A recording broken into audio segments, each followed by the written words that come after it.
Welcome to Autumn Acres Homestead. Today is Friday, December 11th, and a big day on the farm. So the broiler chickens, which are also called the Cornish crosses, are ready for slaughter or processing or culling, however you'd like to call it. I'd like to walk you through the process because I do have a new piece of equipment that I'd like to show you that is really speeding up the process. So let's go get a chicken. Warning, children, people with queasy stomachs, you may not want to watch. I am going to go through the whole process of killing the chicken, processing it, and so if you don't want to watch it, shut it off now and I'll see you next time. But if you do, come with me. This is the main barn. We've been keeping them in here with a cedar lamp. So you really want to process them at about 8 weeks old, but I was waiting for a piece of equipment to come in. It's okay if you wait till they're 10 weeks. They're 10 weeks old as of, I think, this week. So I've already done a few. Oh my guys.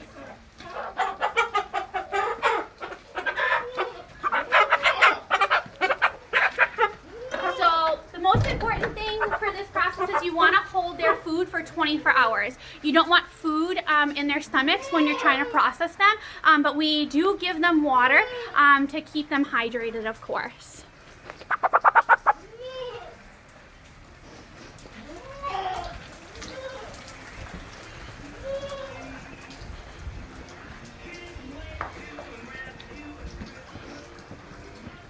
So I did buy a restraining cone from Fleet Farm. Unfortunately, my chickens are too big for that.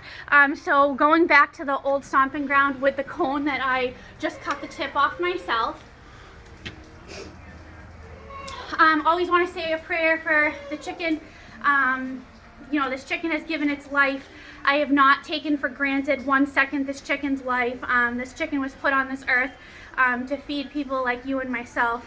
And you know, it's hard for me, but it's just kind of part of the process. I know where my food is coming from. I've raised this chicken since it was 1 day old. So, you know, it's special, but it is sad. So I never take a life for granted, that's for sure. Okay. So, what is it? I already said. Cornish crosses? Mm-hmm. So you want to make sure I hold the feet, putting it in upside down so the head comes down at the bottom.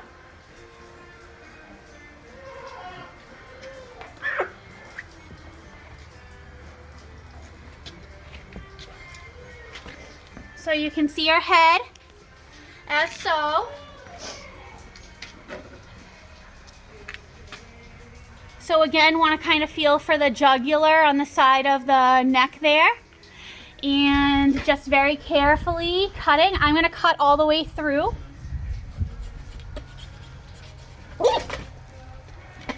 So chicken goes to sleep within 3 seconds. The movement around that you're seeing right now is the nerves. So because the blood is already draining, she's unconscious and she's already dead. Trust me, that was really hard for me at first. During that process to kind of see them running around. Have you ever heard of a chicken with its head cut off? That's where that expression comes from. Chicken would literally run around with its head cut off. In the process, try to keep things as clean as possible. That's super huge. So this is the culling table that was deep cleaned and bleached prior to use. I have Dawn dish soap and hand sanitizer. So because I just touched the live dirty chicken, I'm just gonna clean my hands a little bit. I'll sanitize before I actually do the processing, but right now she is going to be taken and brought into approximately 150 degrees of scalding water with Dawn dish soap. That's going to help lather and pull the feathers off. So I'm just going to turn the water on for my new device over here, which I'm going to get to in 1 second.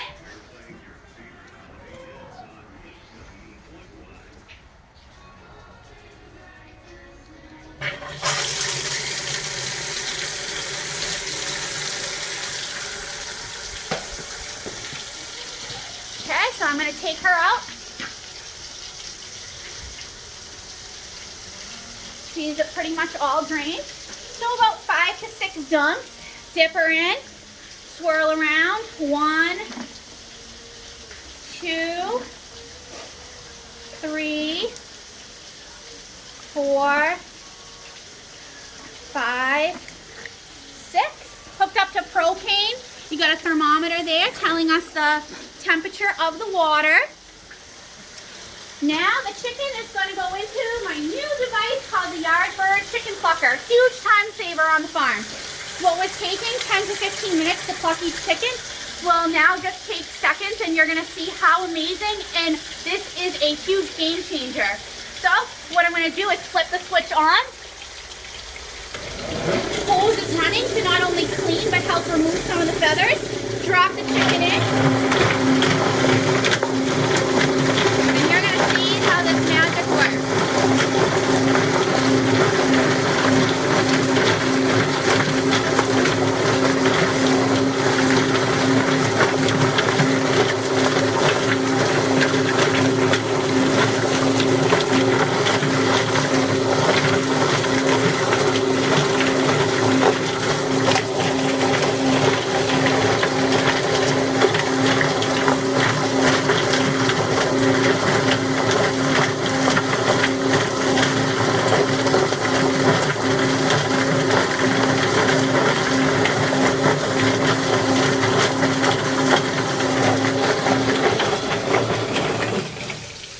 The machine off. Take the chicken out. Pretty fantastic considering. So I'm just going to take these couple feathers that didn't come. I'm finding with the bigger birds they don't get all the feathers, but that's okay. This would have taken me 15 minutes and that just took less than 1 minute. So I'm just taking off the few feathers that were left. Okay. I'm just going to shut the water off. Hold on one moment.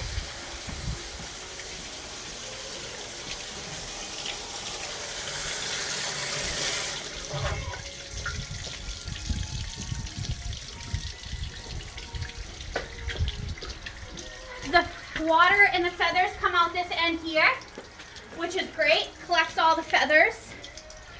So now I'm just going to wash my hands real quick and sanitize before I start the rest of the process. Thanks for being patient. This part stinks, but it's really important in this whole situation. We are handling raw meat, so want to make sure that we're nice and clean.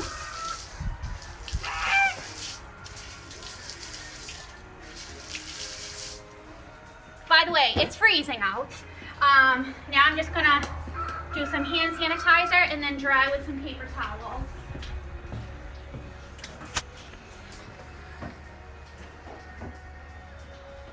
If you guys have any questions, comments, or concerns throughout this process, feel free to personally message me or leave a comment below. I'd be more than happy to answer your questions. I know this is kind of new for a lot of you. It's new for me. This is only my second time doing it. Okay, so feathers are off, which is great. So first thing I like to do is cut the feet. So you want to bend and you want to find with your thumb where the joint is. That's where you want to cut. You don't want to cut the bone. So the joint's right there. So I'm just going to cut. Pretty easy. I'm going to go into the chicken bucket, which is going to go to, you'll never guess who, the pigs, Chloe and Zoe. So again, finding the joint, bending it, and cutting along there. Perfect. Now, some chicken processing companies will leave the neck on because they want poundage as far as weight so that they can charge more money. I personally don't want the neck, and I'm not selling these, so I'm going to cut it off. So the neck is the most difficult thing to cut because it's vertebrae and bones, so bear with me as I try to cut this bad Larry off. It looks a lot easier than it is, but I can assure you, cutting a chicken neck is not fun. It's one of my least favorite things to do. Okay, so chicken neck is off, into the bucket. So one of the hardest things to find is the chicken's crop. I can already see the chicken's trachea, so I'm going to try to pull that out. So there is a chicken trachea for all my RT fans out there. Pretty interesting. It actually feels like an earthworm, if I want to give you any sort of sensational feel. So the crop is either going to be the left or the right. If I can't find it right away, what I'll do is I'll go in the back and I'll find it. But before I do that, I want to cut off the oil gland. The oil gland is right here. It's not something you want to keep on the chicken. Kind of cut it away. You don't want that on. So we're removing that. That gets thrown in the bucket. And then you want to flip your chicken. I'd say this chicken is probably about 7 or 8 pounds if I had to guess. I do have a scale in the house, so once they're all settled, we'll weigh them before I package them. So now I'm gonna cut along here to make sure I don't cut too deep. I don't wanna cut the intestines. So I'm just slicing the skin a little bit. And then I'm gonna rip it open.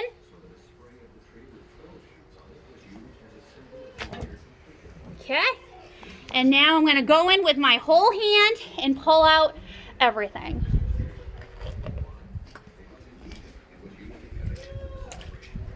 So we have the gastrointestinal tract here.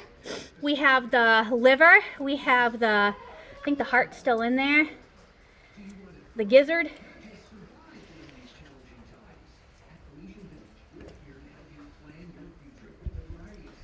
Now, I don't know if you guys remember from my last video, but the hardest thing to get besides the crop is also the lungs. So just gonna wash this down a little bit. I'm gonna wash inside.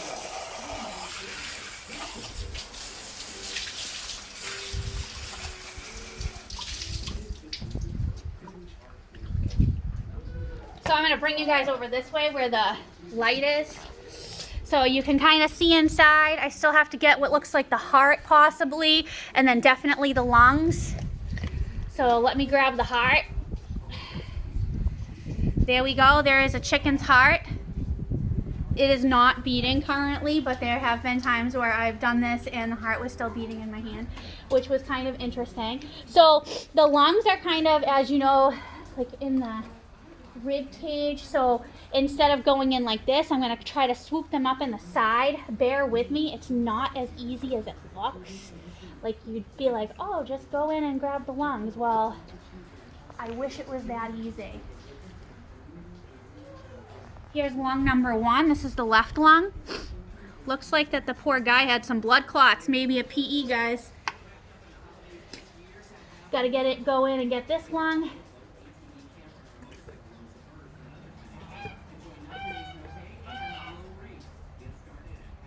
Here's the other lung. Quite interesting. And now for the crop. I'll have to go in the other way. The other thing too is you want to cut out the butt. Dun dun dun. No one wants to cut a chicken butt. Butt has to be done because you don't want that. You don't want that on your dinner table, that's for sure. Look at how many blood clots this chicken had. So what I'm going to do is make a V cut in like this. Another cut off to the side like this.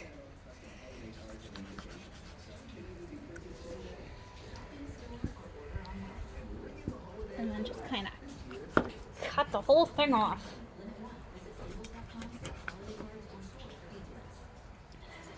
The most important thing is not contaminating the chicken. If it does have feces within its anal cavity, it's really important that you don't get that within your chicken because it contaminates it. That's another huge reason why we hold food for 24 hours prior to doing this. Feces in your chicken is not good, and I would not recommend saving it and eating it. Try to keep it as clean as possible. So just gonna clean this out a little bit, and then I do still have to find that crop.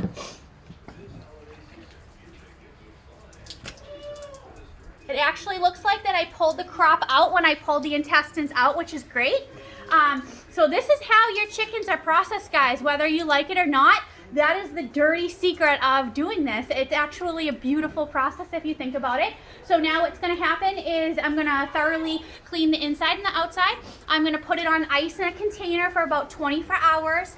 So then rigor mortis doesn't necessarily set in. And then once that is cooled enough, then it will go to the regular freezer. Again, any questions, comments, or concerns, feel free to reach out. Thank you for joining, and I really appreciate everyone's support during my farming process. All right, take care, bye.